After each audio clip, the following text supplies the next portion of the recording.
Bonjour, nous allons modifier nos expressions littérales en les factorisant. Donc voici l'exercice, on a 5 expressions. Allez, il faut les factoriser. Je vous laisse mettre sur pause si besoin, on passe en tout cas à la correction. Allez, pour notre première expression, a égale 25e moins 15. Alors, il va falloir décomposer 25e. 25e, on peut l'écrire sous la forme de 5 fois 5. Et ici, moins 15, on peut l'écrire ici comme plus 5 multiplié par moins 3. On voit bien ici que 5 est un facteur commun à ces deux produits. 5 fois 5e et 5 fois moins 3. 5 est donc bien un facteur commun. Et donc on peut écrire ici l'expression a comme 5 multiplié par, entre parenthèses, 5e moins 3. Allez, on passe à la suivante. Alors ici, la B. Alors B égale 16y moins 4. Alors on a 16y d'un côté et moins 4 de l'autre. Alors on va transformer donc ces deux expressions sous la forme d'un produit. Donc 16y, on peut l'écrire comme 4 fois 4y. Et moins 4, on peut l'écrire comme 4 fois moins 1. D'accord ?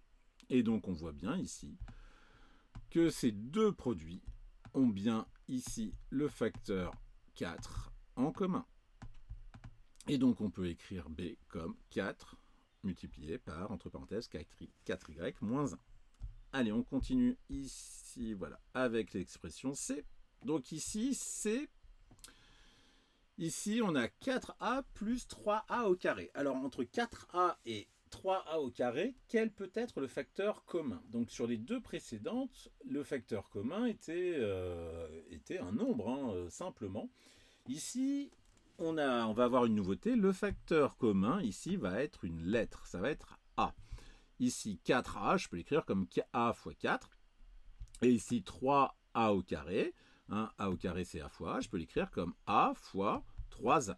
On voit bien ici, donc j'ai fait exprès de bien mettre le facteur commun en début d'écriture. Le facteur commun, c'est bien a. Et donc ici, C s'écrit comme a multiplié par, entre parenthèses, 4 plus 3. D'accord ? Donc ici, vraiment la nouveauté, la chose à retenir, c'est que le facteur commun peut être une lettre. Allez, on va passer donc à l'expression D, si je la retrouve, voilà, D est ici.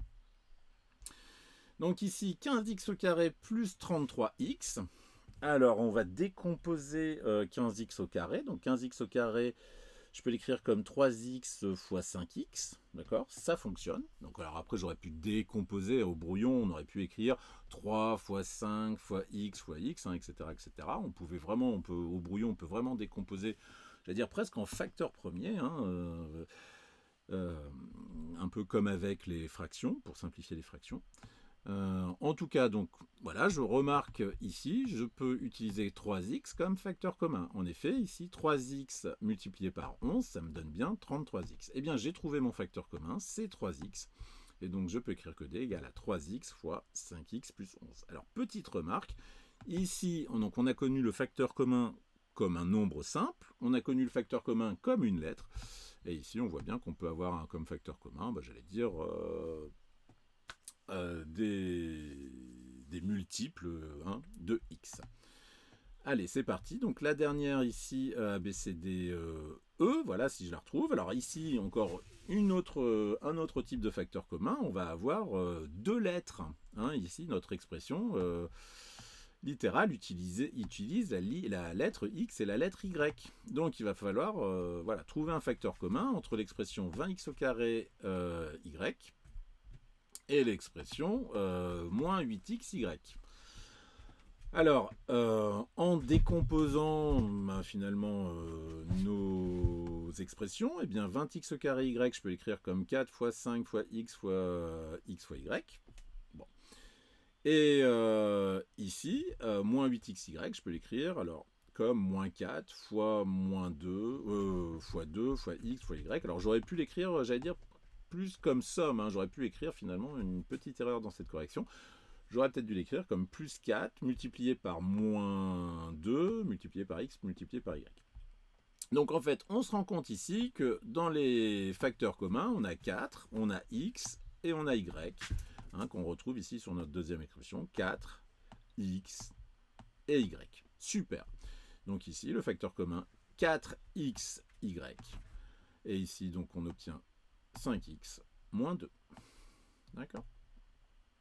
Allez, c'est fini pour cet exercice.